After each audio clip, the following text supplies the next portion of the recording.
Welcome to Inside Economics. I'm Mark Sandy, the chief economist of Moody's Analytics, and I'm joined by my trusty co-host, Cris. Hey, Cris. Hey, Mark. Marissa's still on vacation? Different vacation. Yep. That's Different vacation. yeah, she's visiting family. Different kind of vacation. Different kind of vacation. That's right. When will she be back? Do you She'll know? be back for the next podcast. Okay. Okay, very good. Jobs Friday. She Can't miss Jobs Friday. can't miss Jobs Friday. So Right. And this is a big Jobs Friday. huge. Like every other Jobs Friday. These days, yes. And I'm sure we'll have Dante back on. But in the interim, we've got Matt Colyar. Hey, Matt. Hey, Mark. Hey, Cris. Great to be here. Thanks for signing on with us. Absolutely. We appreciate that. All very good. And how are you doing? How's summertime for you? It's nice. Although growing a beard, which is, I think, a winter activity typically. Yeah, Typically, yeah. I'm going for it. I don't know what. I guess it's you lose hair on the top of your head. I think there's a phase that men go through where they try to compensate growing it on their face. But yeah, other than that, good summer. Matt, I've never had that phase. No, I've tried to grow facial hair like once, and it itches. I couldn't get it does itch. Yeah, but there's like a threshold, I think, then that becomes manageable. But which is about where I'm at, I think. Does it always itch, or the itch must go away? It takes a long time to dry after the shower. Is probably the biggest complaint I have. But we're getting personal. Yeah, it's a lot of maintenance. A lot of maintenance. Yeah, a lot of maintenance for sure. Of course, if I grew a beard, I'd be like Santa Claus. It'd be like gray, pure gray. But Christmas, yeah, nice. Yeah, there you go.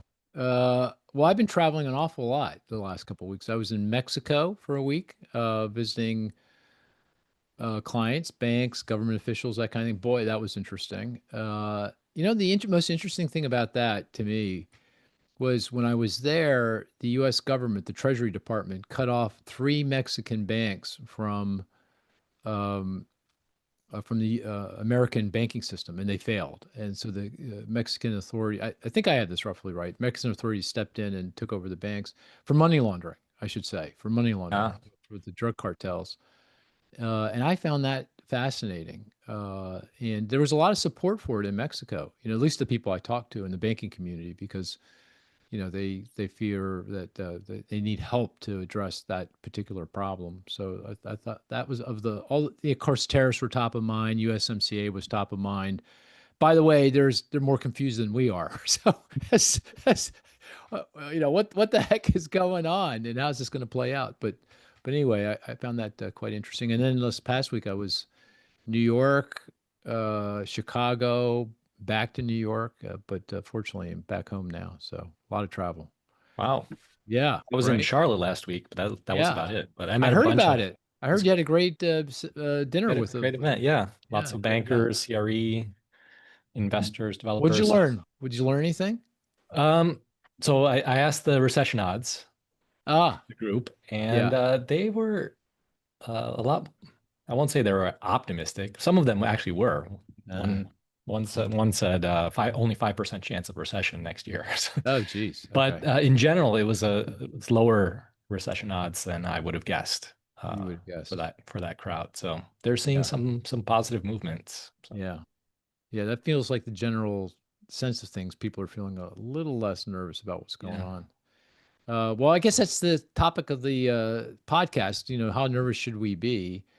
I thought there are a lot of things to discuss, but I thought top of mind, most important is Fed independence.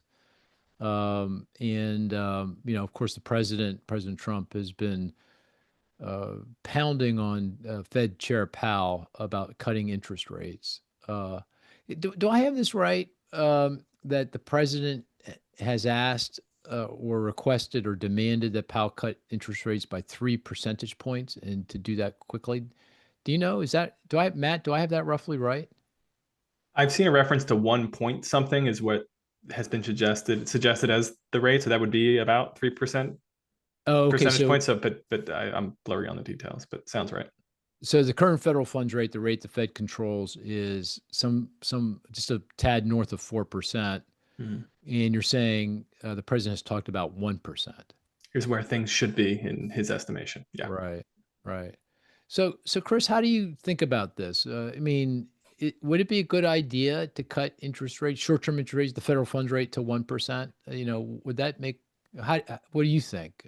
First of all, about that proposal, that suggestion, and second of all, the fact that the president's making that suggestion at all, suggests that he's trying to influence the Fed's decisioning. And how do you think about that? Yeah, I don't know what the rationale is, right? Well, obviously the rationale is he likes low interest rates. He's made that very clear. Even before he became president, right? He was a real estate developer, so low rates, always favorable. But the rationale for cutting the Fed funds rate by that much that quickly, I fail to see. It's contrary, even folks who are, or economists who are asking for a rate cut or thinking about a rate cut are not thinking about that size of a rate cut given the current inflation and economic growth dynamics. So that would be a big shock to the system, and I think it actually could be quite counterproductive, right? If all of a sudden one day, out of the blue, Fed comes up with a huge rate cut, that's typically something we do when the economy is failing, right? When we need to intervene and provide a lot of more stimulus to the economy. Well, why would that be a problem? Okay, you cut the federal funds rate from 4 to 1, so why would that be a problem? So we're already still dealing with an inflationary problem, right?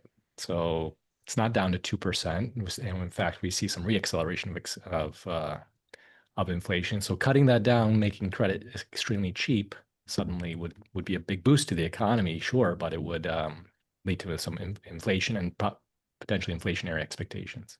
So you're saying, okay, if you cut it, right now the economy is growing, doing okay.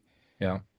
Creating jobs, unemployment is low, 4.1%. That's consistent with full employment. Mm-hmm. Inflation is kind of it's above target, as you said, the Fed's 2% target, and it feels like the direction of travel is to higher inflation.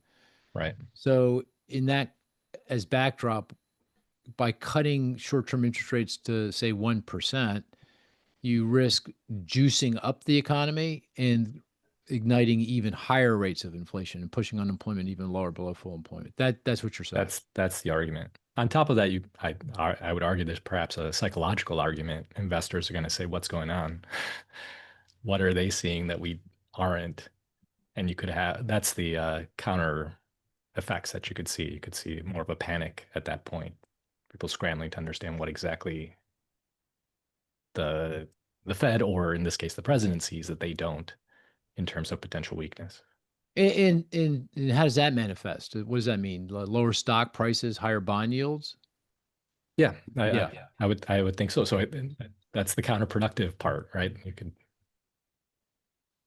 You could see a bit of a panic there, a pullback in investment and consumption as a result of that. Right. So in a sense, it could be almost counterproductive. I mean, if you can push short-term rates down, the federal funds rate target to 1, but if you spook bond investors who think, oh, this is going to lead to higher rates of inflation, and by the way, this means that the Fed is under the thumb of the executive branch of the president, and that the motivations there are different than the current mandate of full employment and low and stable inflation, you could see interest rates jump, long-term interest rates jump. So you get short rates going down, long rates going up, and of course, a lot of different interest rates are tied to long-term interest rates. The mortgage rate, 30-year fixed, which is most Americans, that's what, when they say when you say interest rate, that's what they think about, right? Right. So that's what you're talking about. Yeah, that's right. That's right. Now, the president has alluded to the fact that we've got all this debt, government debt, treasury debt, sitting out there, and we got to pay interest on it. So by lowering the interest rate, the 1% to 1%, you're going to make it less expensive for the U.S. Treasury to finance that debt. Does that resonate with you?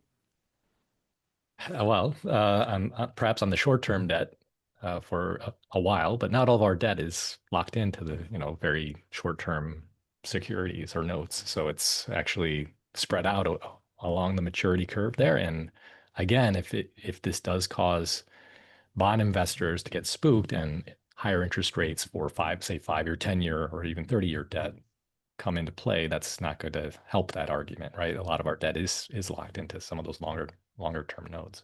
Hey, Matt, do you know what the maturity of the debt is? if you look at all the debt that's outstanding, short, long, do you know? I think it's like 5 or 6 years. Is that right? I was going to guess 7, but I'm not confident. Oh, So maybe in that range. that's extended out. I don't know. Yeah. But that's what you're saying, Cris. You're saying, okay, you can bring down the cost of 3-month treasury bills, but you're going to raise the cost of 5, 7, 10-year treasury bonds. So exactly what is the net benefit of that? Right. Okay. All right. Well, how about this? Have the Fed quantitative ease. Go in and buy treasury bonds and mortgage-backed securities. That's what QE is, right? They can go in. The Fed could go in and buy 10-year treasury bonds, 7-year treasury bonds, bring down the price, lower the yield. Raise the price, bring down the yield, and they could bring down mortgage rates too, right? Because they could buy Fannie Mae, Freddie Mac mortgage securities, Ginnie Mae securities, and that's 3/4 of the mortgage market right now. So you could bring down the cost of borrowing. What's wrong with that? And I think that's called fiscal dominance, right? Yeah, you're monetizing the debt, right? Okay. Right. So in the short term, you might get some favorable effects, but then again, what does that mean for the long term? You're going to have investors are going to be very worried that now you're going to be in this world where Congress can spend with abandon and we'll just monetize the debt. And we're worried about the inflationary aspect of that as well. So that's unlikely to play out in a very positive way. We've seen other countries, fall into ruin when they've tried to monetize their debt. So it's a really dangerous game to play.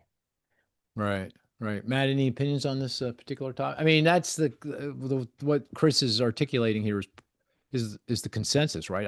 Is there any economist that out there that isn't saying the same thing? Is Erdogan considered an economist or just the president of Turkey? But is that right? That would be the only heterodox opinion I could think of. Yeah. Yeah. So you're in the same camp then. Yeah, and I wonder how much this idea has legs because of the degree to which the public thinks that Jerome Powell and the Fed can change all interest rates at once, not just short-term rates. And now when the Treasury goes to auction, it's really investor appetite that determines where the 10-year yield and their mortgage and their car financing terms go. It's not a lever that the Federal Reserve actually has. It's really just a short-term mechanism there that bleeds through typically. But I think about that a lot, and I think that's how these policies get oxygen. Right. Well, how worried should we be? Because Chair Powell, his term's up is in May. Obviously he's under a lot of pressure. The president visited the Fed as of this podcast yesterday. That was Thursday, and obviously was putting a lot of kind of public pressure on the Fed chair. So much that he had to wear a hard hat. Oh yeah, I think they both wore a hard hat. They both wore hard. Yeah, because they were at the construction site. That's right. That's where the pressure's coming in, right? That's right. You're spending way too much on this rehab of the Fed's buildings. Right. How worried should we be, do you think, Cris, about because President Trump is going to appoint a new Fed chair that's going to take that seat in May. The process for picking that new Fed chair feels like it's already underway, and it will be in full swing here in the not too distant future. Is this should this be? Let me ask it this way: should that be something regarding this be in our baseline forecast? Should be influencing the kind of forecast we have for the federal funds rate or 10-year Treasury yield or anything else? I'm not quite there yet. There are a couple of safeguards, if you will, or constraints here. One is I think there's a misnomer in terms of how much power Powell actually has. Yes, he is the chair of the Federal Open Markets Committee, so certainly has some power of persuasion, but there are 12 members, right? They all vote, right?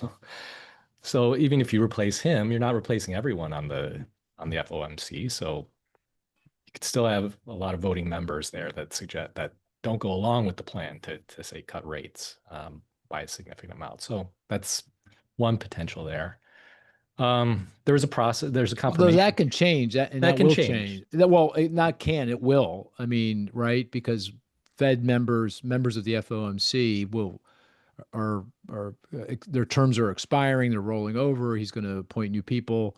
Yeah. So, it's not immediate. I think not immediate, but over the next year or two, you can see some pretty big changes on the Fed. That's right. That's right. But I think there's the idea here that, if Powell goes away, immediately you're going to see lower rates. Puts in his person, and then that, next day, 1% rates, right? And that I don't think is the case. I think there is a confirmation process as here as well. So, there is some review. I'm hopeful again that Congress, that some vetting here. Good luck with that, but okay. Yeah. So, but then I think even the economists that are being proposed, I think they have some sense of the consequences here. So I don't know. I think there'll be some pushback. I don't think they'll go along with a 3% cut immediately. Maybe they go along with a 50 basis point cut, or something that is enhanced. So there is some risk there, but at least for the time being, I'm of the opinion that, cooler minds prevail among the 12, and they're able to, still make some so what you're more saying objective is decision. I'm not going to change my baseline because I think ultimately the president's going to pick someone that, still respects the independence of the Fed and will conduct policy consistent with their mandate of full employment and low and stable inflation. So someone like a Kevin Hassett, who's head of the National Economic Council, or Kevin Warsh, who was formerly on the Fed, the Bernanke Fed during the financial crisis, someone like that. That's what you're saying. That's what I'm thinking. But if we don't get someone like that, then there's a risk, right? There's a risk. Yeah. Okay. But Matt, anything to add on that? And could be Chris Waller too, who's already on the Fed board, who seems to be on this short list. So he's already, a voice that's listened to. So kind of goes to the argument that it wouldn't be such a dramatic overnight shift if that were the case. Yeah. I mean, he's recently turned quote unquote dovish, right? He's been saying he's one of two, I believe, FOMC members are out publicly saying they would favor a rate cut, at the next meeting, that next week. Yeah. So you're saying but he would be credible too, right? He comes from the Fed. So he was director of research. Was he at St. Louis? He was St. Louis prior. St. Louis, right. And his argument to cut is not irrational. I mean, I think he has a sound argument, and it's not that he's looking to get the Fed funds rate to 1.25. He's talking about a quarter point cut. It's quarter point. Yeah, exactly. A meeting before we think so. So it's not the end of the world. You could do that. Maybe it's ill-advised, let's say, but then you'll get some data points and you can reverse course. I mean, well, almost by definition, regardless of who is president or what the dynamics were, you'd have a Chris Waller out there, right? Because the consensus view, our view, is the next rate cuts in September. So if that's the case, someone's going to be out there saying that it should be in July. I mean, sure. There's a distribution here. So what he's saying is not, outside the bounds here. I mean, it's well inside the bounds of what's reasonable. Okay. I have this kind of daydream that Powell, I don't know where I conjured this up, but Powell actually has at his press conference in July says, okay, we're going to cut interest rate. I hear you, Mr. President. I'm going to cut interest rates. I can't do it myself, by the way, but I will, as you point out, I will favor a cut of the federal funds rate by 3 percentage points as soon as, when we meet. We'll be happy to do that. See what happens to markets. I'd be very curious to see what happens. Call the bluff is what you're saying. Call the bluff. Yeah, call the bluff. Let's just see exactly how that would play out. Yeah, be fascinating to see. But I can't see Chair Powell doing that. That's South Park. That's South Park kind of stuff, I think. Yeah.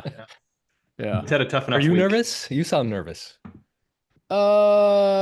Nervous about how this is all going to play out in terms of Fed independence. I think Fed independence is going to be affected for sure. Yeah. I think that, whether detrimentally or I think there is I haven't, like you, I haven't changed my baseline. Okay. I have not done that. But I can see a scenario where we get more rate cuts and a lower federal funds rate by mid next year than that is in our baseline, and that it's not consistent with the mandate. Again, going back to full employment and inflation, headed toward a forecast where you have inflation going back to target. I mean, inflation is going to be elevated. The tariffs are going to result in higher inflation. There's no doubt about that, in my humble opinion. But what matters is the forecast. What's the trend line? What's the direction of travel? I don't think those things are going to be consistent with the idea that you should have a federal funds rate that's below neutral. I mean, in our estimate, neutral is 3%. So if we go from 4.25% where we are today to 3% by mid next year, that's our baseline. But I can easily construct a scenario where we go from 4.25% to 2.5%, maybe even 2%, because you do have an election coming up, right, in November, and there would be a great incentive, and this is the problem with when central banks lose independence. Right. The executive branch has an incentive to juice things up in the advance of an election, particularly the midterm elections, because that's going to be important determining whether Congress remains under Republican control or not. So I can see that scenario, and in that scenario, I see higher long-term interest rates, unless you get full-on fiscal dominance and the Fed now QEs, and they may be forced into that position because if they cut rates too much too quickly and spook bond investors and long-term interest rates jump, then the Fed will have to come to the rescue and start QEing and buying those long-term bonds. And here we are, full-on fiscal dominance. I think that's a reasonable scenario. I mean, not one that I would discount. Would you agree? Yeah, I agree with that. It's not my baseline, certainly. Now that I've just talked myself into, we probably should run that scenario, shouldn't we? Should. Yeah, I think we should run that scenario because that the spike in long-term rates. There's other reasons to be nervous about that, even independent of the Fed, whether the Fed's independent or not, right? Foreign buyers. Yeah, all kinds of things going on. That hedge funds are now dominant players in the Treasury market. That kind of thing. Okay. Well, the one other thing that's come up in the context of we've got a lot of debt and we need to get the interest payments are rising and we want to get that down is stablecoin. Using providing the legal and regulatory framework for more stablecoin. Because stablecoin, presumably, that's crypto, and the crypto has to be in a stablecoin backed by treasuries, so that the stablecoin fund would then be buying treasuries with the funds that it raises to backstop its crypto, and that would become a major source of demand for treasuries, which would keep interest rates down. I think that's something that Treasury Secretary Bessent has talked about. What do you think of that idea, Cris? Yeah, it's interesting. I still am trying to wrap my head around whether this is just a substitution, right? It seems like the money that is in money market accounts today, money market funds, which are backed by treasuries, typically same type of assets. Isn't this just shifting some of those assets from, say, a traditional money market fund to this stable coin, right? So that's how I'm thinking of it. There could be other parts of this that where money shifts around, but I'm not seeing how the stablecoin itself is generating a whole new class of demand for treasuries. It seems like it's just moving it from one pocket to another pocket. Right. Am I wrong about that? Am I missing something? Or? I don't know. It feels right to me. I don't know. Matt, you're the young guy. You're the yeah. And actually, this is a little weird coming from Cris because he's such a he's the crypto maven. I mean, you would think he'd be all over the stablecoin thing. But even he's skeptical. So anything, I don't know. What you just said feels right to me, Matt. I may be age appropriate, I guess, but I have very little to say on the matter. I'm glad you picked Cris first. I don't understand how that's anything other than extremely, not just monetizing the debt, but doing it in an extremely risky way that exposes kind of everybody to crypto volatility. But outside of that, it seems like a Hail Mary. Although the stablecoin, the idea there is to get rid of the volatility, right? Because you're backstopped by Treasury. But to your point, the other the rap against this is I don't understand the logic behind stablecoin in the first place. I mean, why exactly? Why would I hold stablecoin? Maybe if I were sitting in Argentina and I'm worried about the peso, or I'm in Turkey, as you point out, I'm worried about the lira. But why would I, be going into stablecoin?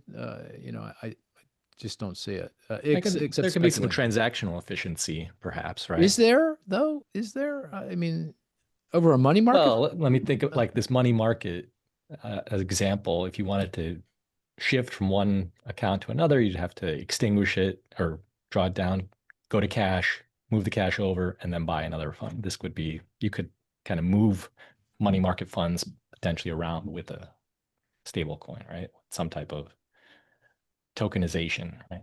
Oh, I see. You're saying it facilitates the movement of that cash. Yeah, but I see that as on the margin, right? On the margin, that's yeah. It's got its own downsides. There's some frictions in there that you could remove. Sure, let's do that if there's makes sense. But I don't see that again as really resolving a debt situation. I don't see this really as adding a significant amount to our economic productivity. Well, you know what? We need to get a crypto guy on. We haven't talked about crypto in a while, in the context of all the legal and regulatory changes that are occurring. And, maybe we're missing something. We got to get someone on to talk about that. Take the other side of this. Sure. Yeah. Cause and I will say I've been skeptical, but the price of Bitcoin is now $116,000, I think, per Bitcoin. So someone's buying Bitcoin now, of course. So who was telling me this? They call it digitized tulips. They call them digitized tulip. Bitcoin did. It kind of resonates with me. Who told me that? The Constant Hunter. She's the chief economist of the EIU. I was at a function with her, and she brought that up. We got it. By the way, we got to get her on too. I got to invite her to come on. It should be good to get on the podcast. Your foreign argument makes sense. I can see that, right? Yeah, that I can see. I can see. You mean the peso or the lira? If I don't trust the fiat currency, I don't trust the fiat, or China, Russia, right? Yeah, right. Worried about the expropriation of the dollars, right? So right. Yeah, for sure. the other sources of demand, so I can see.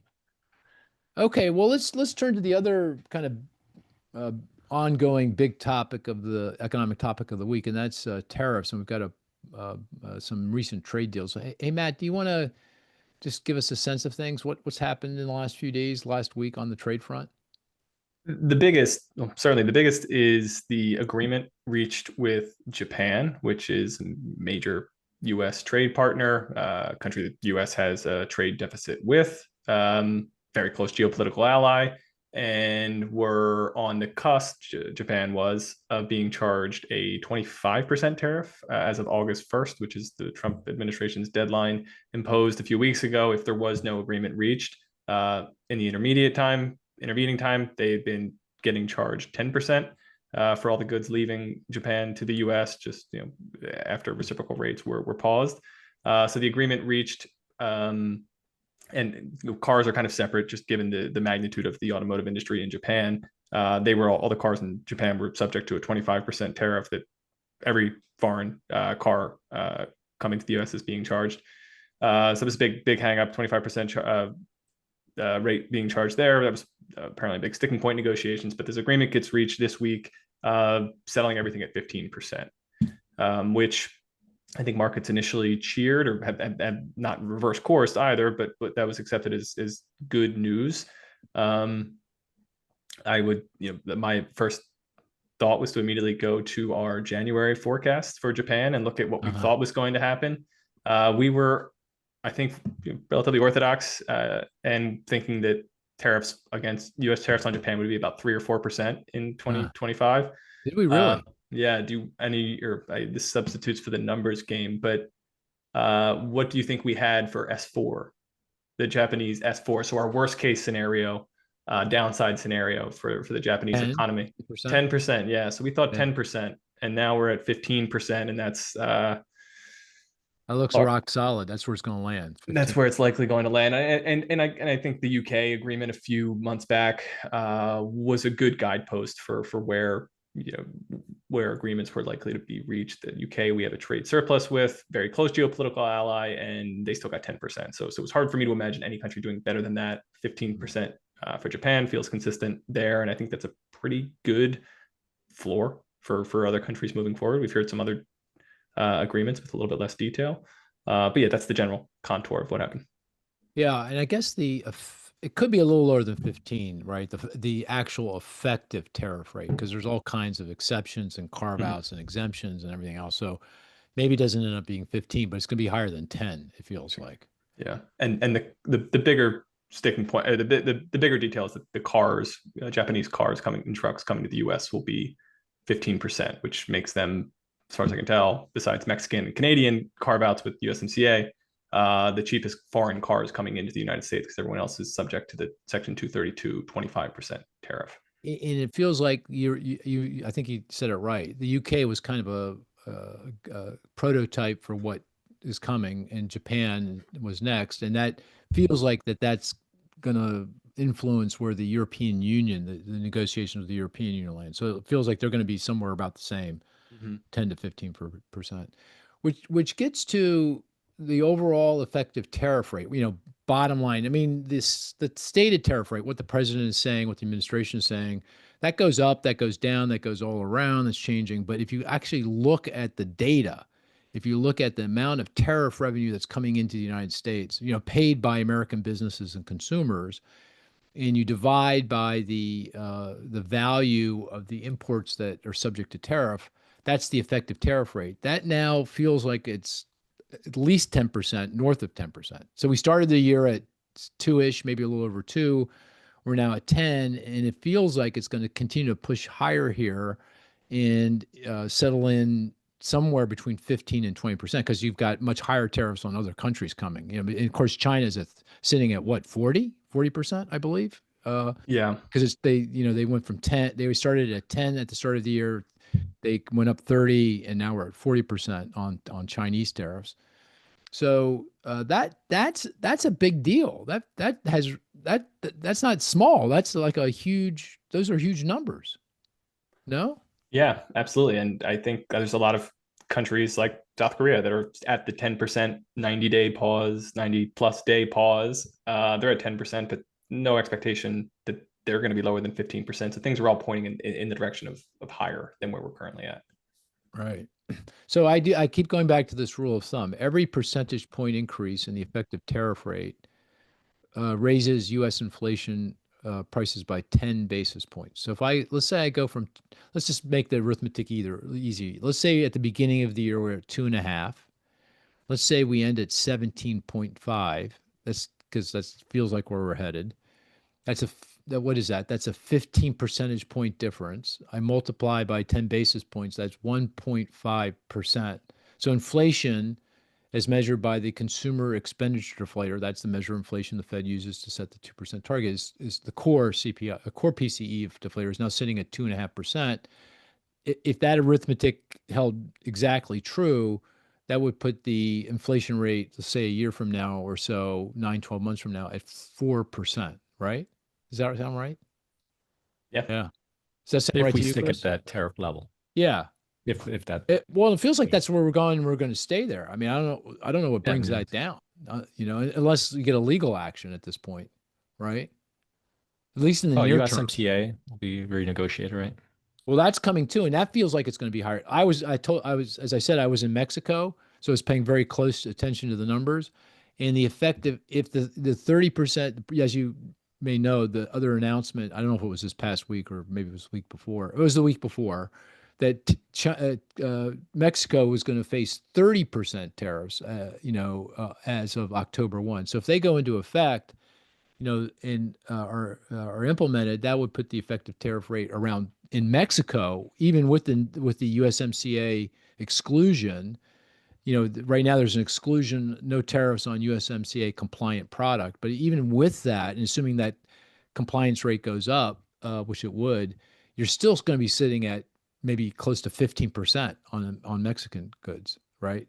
So, it feels like we're going to somewhere between 15 and 20. That feels like where we're going. And it almost feels like the president's going to continue to push on this. I don't know that this is the end of it, right? Why would it be the end of it? I mean, it feels like he's going to continue to push until something actually breaks, right?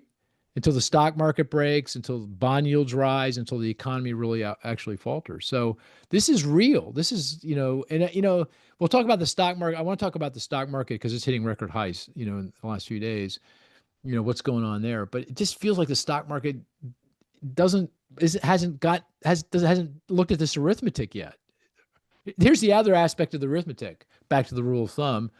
Every percentage point increase in the effective tariff rate reduces GDP, real GDP, by 7-8 basis points. So again, you do the arithmetic. It's go from 2.5 to 17.5. That's a 15% increase, percentage point increase. Times 7-8 basis points. That's at least a percentage point off growth, right? So if the economy is going to grow 2%, that's just the real potential, real GDP potential. Now it's going to grow 1%. That's consequential. That's consequential, right? Am I missing something, Cris? What am I missing? No, I'm asking the same question. Why is the stock market on fire? Yeah, well, what's going on? Yeah. Well, I know you're fully invested in crypto, so you don't really follow. Of course. But maybe Matt does. I know Matt's watching stock prices. So, yeah, need to. So why? I think that there's a general sense, I think, that this is now starting to be not that big of a deal, and investors are looking and they're seeing people aren't getting fired. I think consumer spending is weak, but it's not falling off a cliff. Inflation hasn't come roaring back, and I think there's this general sense, and maybe it's residual from big spectacular implosions that we're used to kicking off recessions, whether it's Lehman Brothers or COVID-19 cases exponentially rising. There's nothing to point to quick and tangibly that says the economy is in a tailspin. The big silly tariff announcements. Isn't the stock market supposed to be forecasting? I mean, it's not like what's happening today. It's what's happening over the next 6-12 months. What, they don't believe the economists? Is that what I mean? We've had 2-3 years of people saying that we should feel really bad, that inflation's really bad, but people continue to spend, businesses continue to hire, and I think there's maybe an invincibility sense. Oh, so it's all those bum forecasts, not our bum forecasts, but the others, bum forecasts, the others. Yeah, back a couple 3 years ago, saying it's a Chicken Little syndrome kicking in. I see. Yeah, is that what you think it is? A Chicken Little kind of thing? I think it's a sense. And when tariffs are slower growth, tariffs are investments that don't happen, and industries that never get off the ground. I mean, there's this slower burning, weaker, instead of 2%, you get 1% type of effects that are injurious, but not February 2020 or March 2020. So I think people are willing to continue to look through that and keep plowing money into AI companies and everything else. That's interesting. So what you're but saying, eventually earnings will look. You'll see the bad earnings calls. There has to be some type of corrections if valuations become so detached from reality, is my expectation. But until that becomes undeniable, I think we're going to keep walking forward.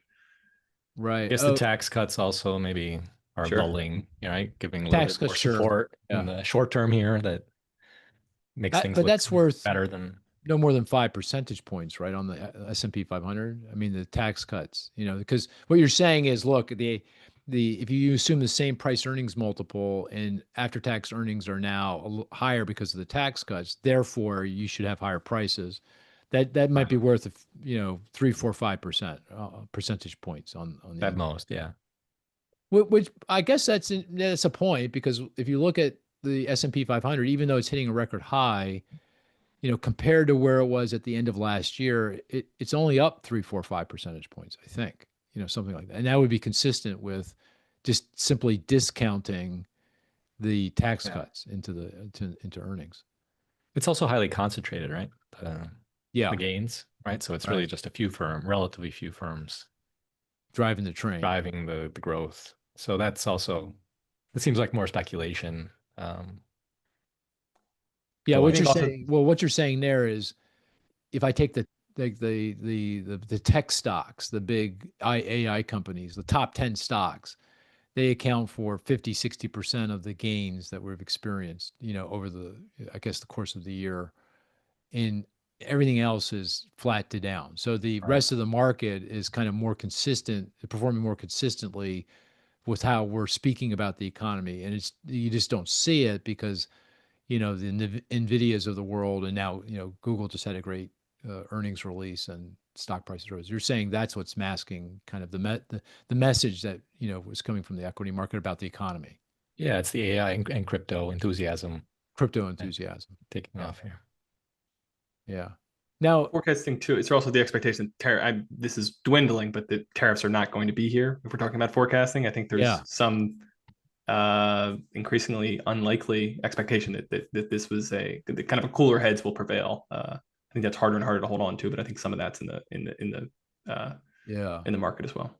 Yeah, that's that. I keep thinking that's got to get wrung out here, because that's not reality, right? We're actually seeing it. And so once that view gets wrung out, then that's where you see at least some correction in prices. Yeah. Although I guess, one interpretation of what you said, Matt, was even if the scenario is that the economy's growth rate slows, that may not be a reason to sell stock, right? You can kind of just look through it because your investment horizon is going to be longer than the next 6, 12, 18 months. So, okay, the economy slows, but no big deal. I mean, earnings are going to be under some pressure, but I'm going to look through that. I still think AI is going to enhance productivity for the next 15 years or 20 years. That's your strategy, then you don't pull out, I would think. Right. Okay. All right. Anything else on the equity market, the stock market, the tariffs, the trade war, any of that kind of stuff? Anything else before we want to move on? Cris, anything more that we didn't mention? We could go on, but I think we're long in the tooth here, right? Are we already long in the oh yeah, man. The conversation's been engaging. Yeah. That's what happens when you get Matt on, Yeah. Okay, let's I know we have what's your pleasure? Should we play the game? Should we take listener questions? Should we do both? Matt, do you have a preference? I burned my number with the Japanese S4 tariff rate. So questions. You go for the listener questions? Yeah, okay, let's do a few listener questions. And I want to turn back to the economy because there's a lot of data came out this past week on housing. I know we got durable goods and we got GDP next week for the second quarter. So that's a big number. And PCE, that's coming out, the consumer expenditure player. So we'll come back to the data and we'll end there. But before we do that, let's take a few listener questions. So fire away. So adjacent to what we were just talking about, relatively, capital markets, financial markets, the dollar's weakening. There's a lot of talk about it. It's a big deal. Okay, equity prices go up, but a lot of people will point to, okay, there's bad news if the dollar is getting weaker compared to other currencies. How will that actually start?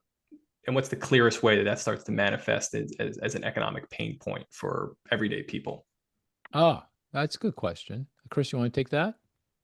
Well, the most direct way is that imports get more expensive, right? It just becomes more dollars to buy the same amount of imports. And that's independent on top of the tariffs, right? So to the extent you're consuming imported goods, that's going to manifest itself. And then it's also indirectly, right? There are a lot of imported goods that end up in domestic production and things you might not think about. There are certain components or there's machinery that domestic businesses need to acquire from abroad, and that becomes more expensive. So that gets passed through. So yeah, I think the most direct channel is through prices, right? Yeah, I guess it also makes it, if you travel, it makes travel more difficult. I mean, particularly Europe. I mean, I haven't been to Europe in a few months, but I've heard this summer it's packed everywhere by Americans because, even with the sell-off in the dollar and the appreciation of the euro, it's still, pretty attractive. So you see a lot of visitors. I guess, though, the thing that makes me most nervous about the weakening dollar is what it says about global investors' faith in the U.S. economy and a place to put their money. I mean, typically when you're in a risk-off environment like the one we have been since the beginning of the year because of the tariffs and trade war and everything else, global capital comes flowing into the United States as a safe haven, and that causes, interest rates, the value of the dollar to rise and interest rates to decline. And we've seen just the opposite. We've seen, in this risk-off environment, the value of the dollar decline. I guess on a trade-weighted basis, it's down almost 10%, I think. Mostly a lot against the euro, but against all currency, even of course, according to the Chinese currency. And interest rates, they've pushed up. The 10-year Treasury yield's hanging just south of 4.5%. So those market dynamics are consistent with global investors kind of questioning the safe haven status of the United States, which I think is that could be a really big deal, if that's in fact the case and if it intensifies, because, the U.S. has over the decades and really since over a century, it's benefited enormously from that safe haven status. We get all this money flowing in when times are tough, and that makes it easier for us to navigate the tough times compared to the rest of the world. And this is going to become increasingly more important given the large budget deficits and the high debt load. I mean, someone's got to buy that debt. And if foreign investors are more circumspect about the safe haven status of the U.S., and there's a risk premium that they build in, that means higher interest rates. And that, of course, higher interest rates are a corrosive on the economy. Higher mortgage rates, higher auto loan rates, higher credit card rates, higher for long-term growth, hiring rates for corporate borrowing and investment, which goes to productivity gains. So for me, I think that's the most worrisome aspect of the weakening dollar in the context of what we're going through now. Does that make sense, Cris? Does that make sense? Yeah, I guess the other aspect might be exporters, right? You might expect that they would actually benefit, but I'm not, at least what I've seen, I'm not seeing a rush of foreign demand for U.S. products. So that's also concerning. Right, right. Matt, did we miss anything on that question? No, I think the downside, when a recession hits, how clearly visible this kind of pain, I think that's the most important, and certainly what I would have went with. Okay, you want to take another one? Sure. The relatively familiar question. So we have tariffs, and you have these announcements that okay, Japan is going to invest $550 billion in the U.S. Allegedly at the discretion of the president, which I think is a little bit different than what we've seen with other agreements. But generally, they follow that thinking that we reached an agreement, and what this agreement will allow is A, access into foreign countries' markets, and B, in promises of investment in the United States.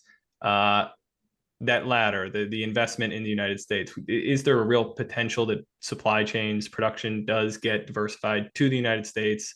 Not just job creation, but will these things come to fruition? I think I have a sense of how you're going to answer, but why isn't that a compelling type of trade-off? Yeah, so you're calling out the part of the agreement with Japan, in addition to the tariffs, was around this idea that the Japanese, I guess, government would help fund investments in the United States to the tune of $550 billion. I don't know what that means. I don't know what that is. I don't understand it. I mean, there's no detail there. So I'm very suspicious and skeptical that that will ever happen. I mean, think about the timelines that will be involved to execute on this. They go well beyond President Trump's term as president, right? I mean, to get these things off the ground, to get to think about what the investments are going to be, to actually start to execute, that would take years, I would think, to do. And I just don't see it, happening. So I don't know. I guess color me skeptical on this one. I think it feels more performative at this point. Maybe my mind changes. Maybe I'm missing something if we start to hear more detail and we actually see some movement on this. But it's like a lot of other things that have been proposed, like a sovereign wealth fund, those kinds of things. I don't know. It just feels, very difficult. And then I'm not sure how I feel about it generally, right? I mean, particularly around governance of the fund. I mean, who controls the fund, right?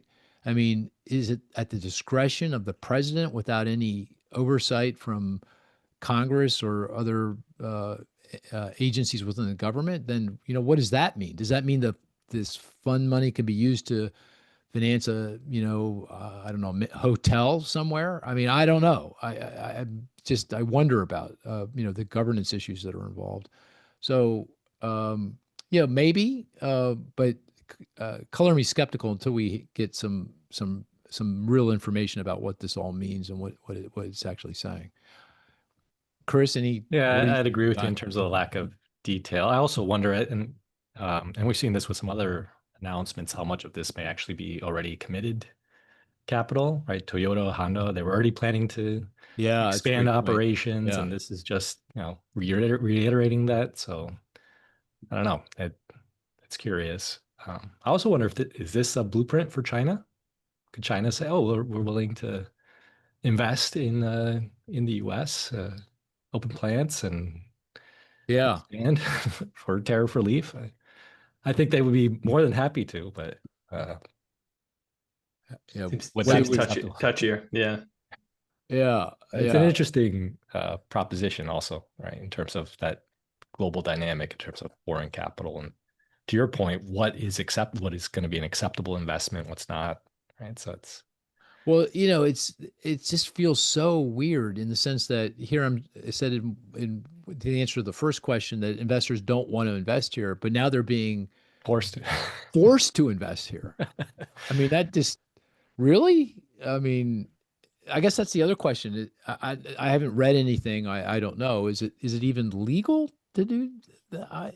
You know, I guess everything is legal, I guess, in foreign affairs. I don't know. It just feels really odd. It feels really odd. We're going to force investors to invest here. Uh, I don't know. When you use sticks like that, things tend to take a long time to come to fruition and never come to fruition, right? Again, this is going to play out well beyond President Trump's first term. But I don't know. Let's see how these other arrangements, and let's see if we get any more detail on it. Yeah, we need details. More details. Yeah. Okay, one more question, and then we'll move on. Okay, this I have not thought of. I thought it was interesting. Is it possible that people thinking consumer sentiment, you go to an election, oh, people voted because they really hated inflation. Is it possible that people hate inflation more just because there's no safety net where there is with the unemployment rate? You can find, or with joblessness, you lose your job, you can go collect UI claims. It's not as you're not as left out on your own as you are if you can't afford certain things anymore. So given the Fed's dual mandate, the argument there would be that's why inflation matters that much more. There's no stabilizer for it. I thought it was an interesting way to look at a phrasing that we hear a lot, which is people really hate inflation. Maybe that's the underlying focus. Yeah, well, I think there's truth to that. I mean, we've talked about that. Cris has made the point that maybe in the Fed's reaction function, the weights on the inflation mandate and the full employment mandate should be different, with a higher weight on if inflation's above target, because people feel that ostensibly people feel the pain there more than on unemployment if unemployment's high. And that's, I guess, the premise of the question is right, isn't it? I mean, if you become unemployed, you can file for unemployment insurance if you qualify. Most people do, and you get some benefit. And particularly in recessions and during the pandemic, those benefits were extended. But there is no direct government support to offset the effect of inflation, right? That's correct. Unsuccessful attempts at price controls, but Social Security checks, right? There's some indexing. Oh, there's some indexing, right? There's some indexing. That's true on Social Security, but not like on if you're working, right? No. So yeah, I guess intuitively that would say, yeah, I feel the pain more from inflation than I do from the thing about, but I think that's more secondary, maybe third order. First order is not everyone suffers unemployment, even if the unemployment rate's high. Even if it's 10%, 90% of people are working. Mm-hmm. But with inflation, everyone feels the inflation, right? Everyone feels the inflation. And the inflation we suffered since the pandemic was things that people need, food, shelter, energy, that kind of thing. So that those are first order reasons why people hate inflation. But maybe a second order or third order, it's an interesting idea. I don't know. Any thoughts on that, Cris? I think it's right. I think it's a lack of agency, right? At least people feel that inflation happens to them and there's not much they can do about it. They can rearrange their budget a bit, but to the extent that they have necessities, there's not much they can adjust there, and they feel like it's happening to them. It's not something they control. But with unemployment, right, it is a smaller share that actually get unemployment. I think most people believe that, there are some things I could do to get new skills, look for a job, right? I have some agency in dealing with that situation versus the prices just kind of fall from the sky, right? Yeah. Matt, anything you want to add there? Yeah, you can't hide from inflation, and 10% unemployment's terrible, but most people are just hearing about it as they go to work. So right, or maybe a relative or friend are being affected by it, or but not you. Yeah, that's a great question. Interesting question. Okay, well, let's end the conversation with the data, and I think there's a bunch of data that came out. Much more will come out next week. This week we got some housing data, and Cris, maybe I'll let you talk a little bit about that. And then we also got durable goods, which is a win for June, I believe, which is a window into business investment. And maybe Matt, I'll have you talk about that in the context of, what it means for the economy. So Cris, you want to talk about the housing data? Yeah, sure. So we got home sales data this week for both existing and new homes, and both are still extremely weak, right? So existing home sales 3.93 million.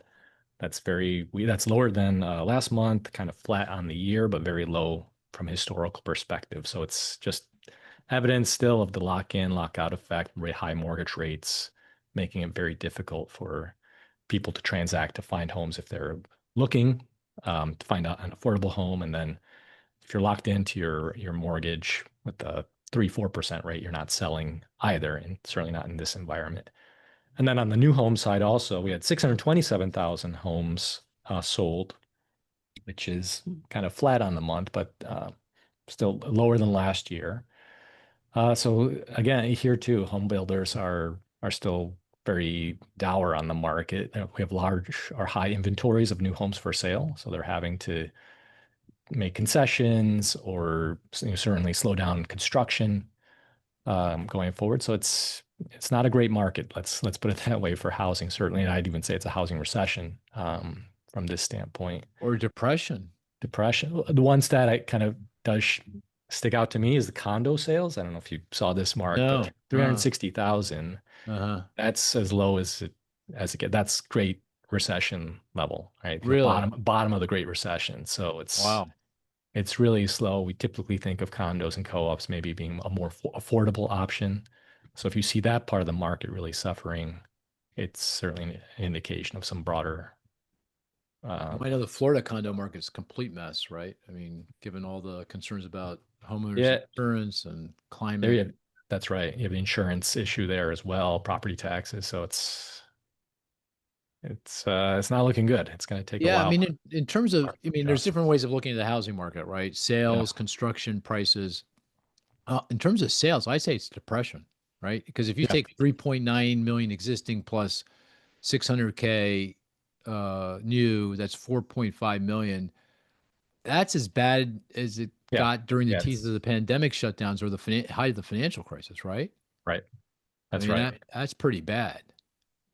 Yeah. Okay. And my sense is that we are going to start to see construction's held up better, because builders have kind of used incentives, interest rate buy downs to kind of keep sales up.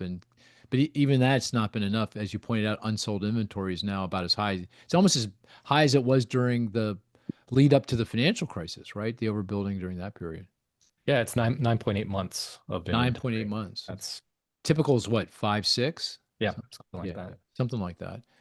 So that feels like we're going to see a real fall off in home building, starts and completions here. I mean, we've already seen that with multifamily because that got overbuilt on the high side of the market, and that's already come in. But it feels like on the single family, and isn't that the most important link back to the economy? That's where most of the hit to GDP actually occurs. That's right. It's in the construction, and then there are spillover effects as well. I think we've discussed those as well. Yeah, the multipliers. You buy a home and now you need furnishing, you need insurance, you need a bunch of other things. Cars, vehicles. Yeah, it has a real direct impact on local economies. So yeah, it's significant. Yeah. In terms of prices, what do you think on that? I mean, price growth, prices continue to rise, because we've had the lock-in effect, no supply. There's been, a shortage of homes. And even with the weakened demand, prices have held in, and they've continued to push higher. They feel like they're starting to moderate here, though. It feels like we're going flat on national house prices.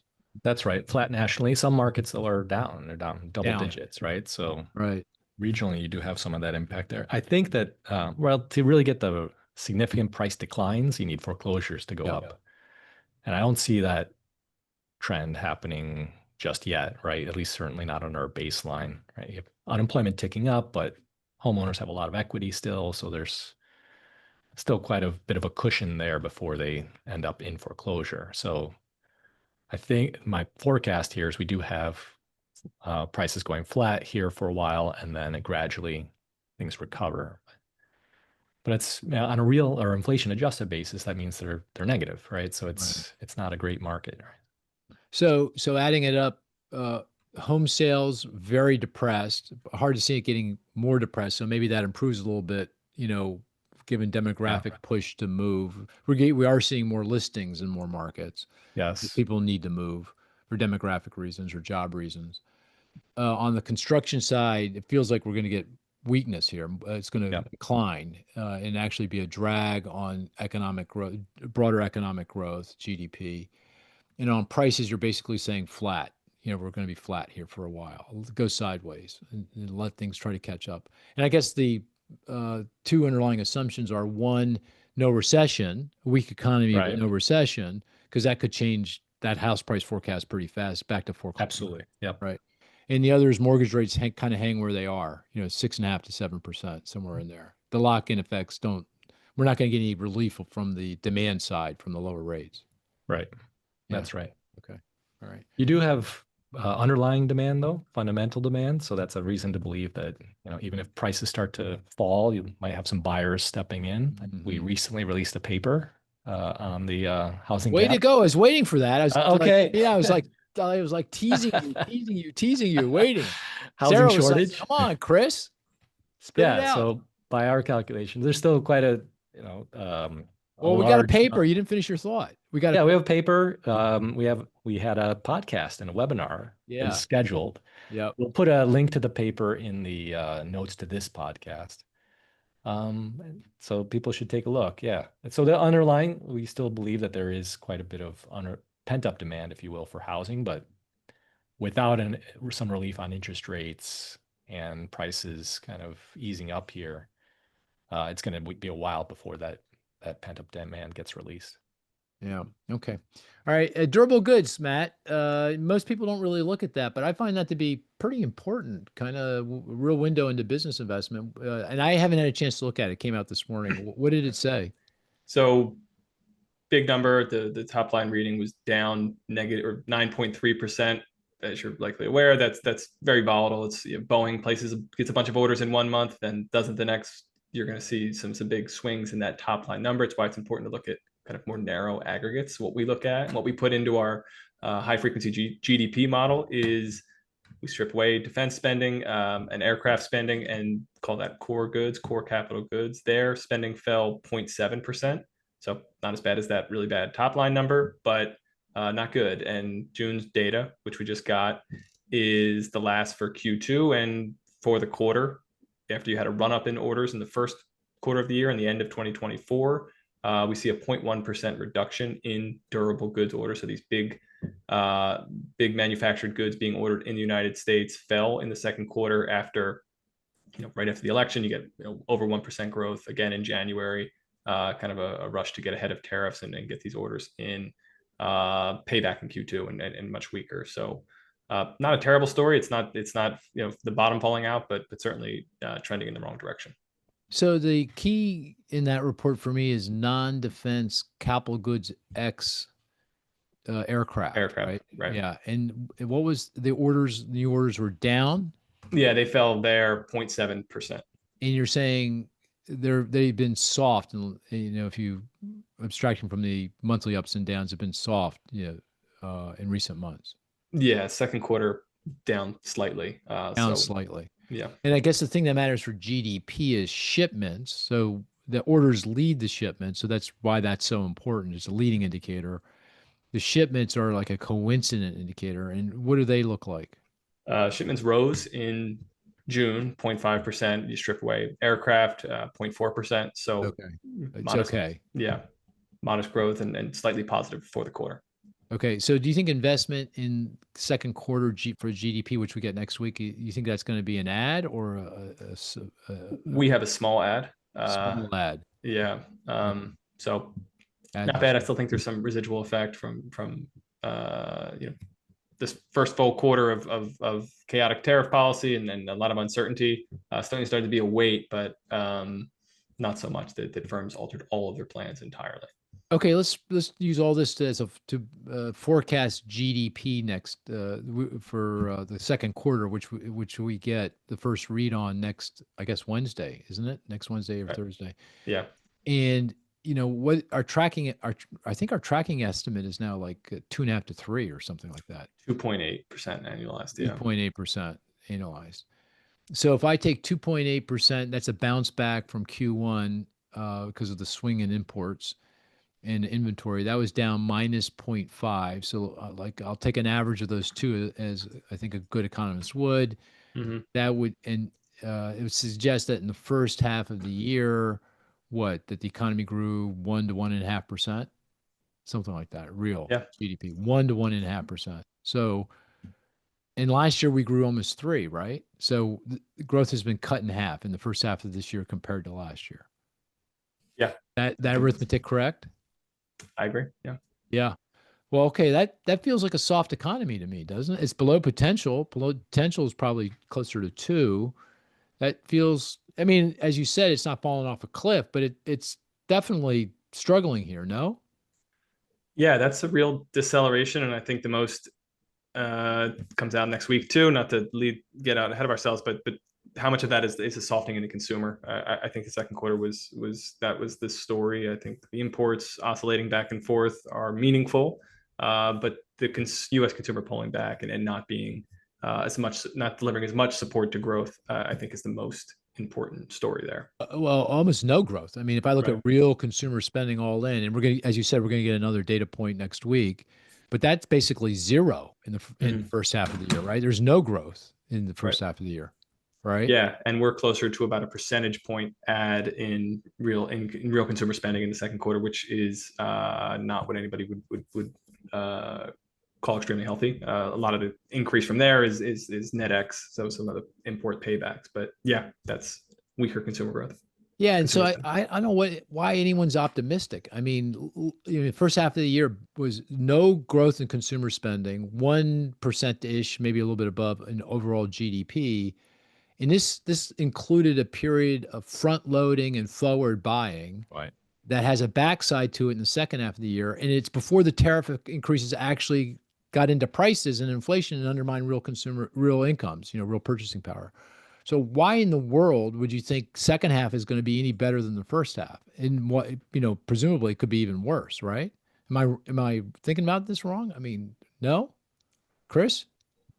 Yeah, it's baffling. Okay. Baffling. Okay. All right. Okay. All right. Here, even if you get a bunch of tariff deals, right? That's a lot of this is baked done. It's already, baked. Right? It's baked. It's baked. It's just a matter of time. Okay, and let's end with. I was going to say let's end with some good news, but we're not. We're going to end with some bad news. The PCE deflator. I know you do a lot of work on this because this is the primary measure of inflation the Fed uses, and it's really a very closely tied to what the CPI, Consumer Price Index, and the PPI, Producer Price Indexes do, because the PCE, is dependent on those inputs. So what do we expect for inflation for the month of June? So we have a 0.3% rise from May to June in both headline and core PCE inflation. That's right about where consensus is. It's a little bit, some higher, some lower. It's a pretty small margin of error with PCE given the input data. What that does to the year ago rate. So headline PCE, the year ago rate rises from 2.3% to 2.5%, and core PCE rises from 2.7 to 2.8%. So both on a year ago basis tick up, both on a month to month basis, moving in what we would call accelerating stronger pace. So and Fed's target is 2. So we're above target, meaningfully above target, and moving in the wrong direction. That's right. Okay. To the extent, I mean, I think that year over year rate increase is a little bit overstated. Just based off of base effects from last year, we had some really soft growth in like Q2 last year that makes 12-month comparisons now look a little bit worse than they are. But the underlying components well, frankly, there's very little that's pointing the other way. That's decelerating at a really healthy, encouraging way outside of shelter, which is this reversal in story over the past few years. But yeah, rising good prices, food prices have accelerated a little bit. Energy prices up and down. We look through that mostly. But we're starting to see, increasing evidence of tariff pass through, and yeah, that's generally the force behind the acceleration in June. Well, I haven't had you on in a while and asked you this question, Matt, but what do you think the probability of recession is starting in the next 12 months? I'm high. I think last time I was here, I said 2/3, and you guys were blown away. So I'm there. I mean, I think the consumer spending story is kind of drives the train for me. Yeah, so. you wouldn't work in Charlotte's high society. They'd kick you out, apparently. I don't get the reference. Should I be embarrassed? No. Cris was in Charlotte in there. Oh, so okay. So Charlotte's high society. Okay, yeah, I can see that. Yeah, Cris, what's your probability of recession? I think it was at 40. I'm going to stay there. 40, and I'm about the same, 40, 45. What do you think Charlotte was? The folks in Charlotte? Probably on average was maybe 30. Really? Okay. 30, 35 right. something. Okay. So we got a nice competition here set up between Matt and the folks in Charlotte. Yeah. There you go. Great. Okay. All right, good. Well, we covered a boatload of ground. Anything else you want to say before we call it a podcast? I'm pretty tired after all that travel. I need a weekend. Yeah, stats game next week with Marissa. Stat games with Marissa. Yeah. And it's just not the same without her. It really isn't. Someone told me I should go first. They think it's not fair that I make Marissa go first. I thought I was being. I think it was tradition. I mean, I don't know. It's tradition. It's tradition. Okay. All right. Yeah. Matt, do you think I'm play unfair by making Marissa go first? No, I can't see clearly, but if switch it up, sure. Why not? Oh. Yeah. Matt says wow. Ooh, wow. Yeah. Reverse order. You're out of bounds on everything. No respect for tradition. Nope. Right. Respect for. I am iconoclast. Yeah. Mix it up, baby. All right. Well, very good. Well, thank you so much, dear listener, for listening in. And we're going to call this a podcast. Talk to you next week. Take care now.